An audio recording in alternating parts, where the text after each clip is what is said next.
बिस्मिल्लाहिर्रहमानिर्रहीम। I am professor Mudassir Jamil. I teach you the chemistry.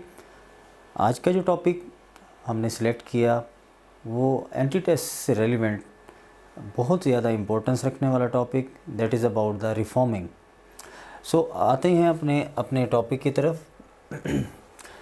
Reforming जब हम बात शुरू करते हैं तो हमारे पास दो वर्ड्स हैं, रीफॉर्म, यानी कोई चीज़ ऐसी बनी हुई हो, हम उसमें कोई ऐसी चेंजिंग लाएं जिसको हम दोबारा अपनी डिज़ायर्ड के मुताबिक बना सकें, दैट इज़ कॉल्ड द रीफॉर्मिंग।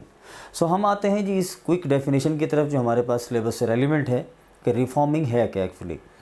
थोड़ी सी बात जो हमने प्रीवियसली अपने लेक्चर्स में पढ़ी, बात शुरू हुई थी पेट्रोलियम से।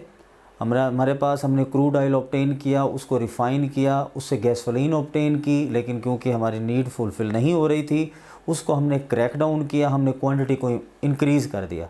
अब क्वांटिटी जो इंक्रीज़ हुई वो हुई क्रैकिंग से, लेकिन अगर क्वालिटी इंक्रीज़ होगी तो वो होगी रिफॉर्मिंग से। तो हमारे पास बड़ी क्लियर कट डिस्कशन आज की जो हमने यहाँ पर देखी कि जो हम यहाँ पर डिस्कस करने वाले हैं वो हमारे पास है जी रिफॉर्मिंग के हवाले से कि अगर क्रैकिंग के ज़रिए हमें फ्यूल ऑब्टेन हो भी जाता है तो क्या वो इस काबिल है, क्या उसकी इतनी ज़बरदस्त क्वालिटी है कि वो हमें एक बेहतरीन फ्यूल के तौर पे हम उसको यूटिलाइज़ कर सकें। तो उस चीज़ के बारे में आज हमारा पॉइंट है जिसको हम रिफॉर्मिंग के नाम से जानते हैं। सो रिफॉर्मिंग क्या है जी, हमारे पास ये है स्ट्रेट चेन हाइड्रोकार्बन्स जिसको हमने कन्वर्ट करना है ब्रांच चेन हाइड्रोकार्बन में। अब उसकी रीज़न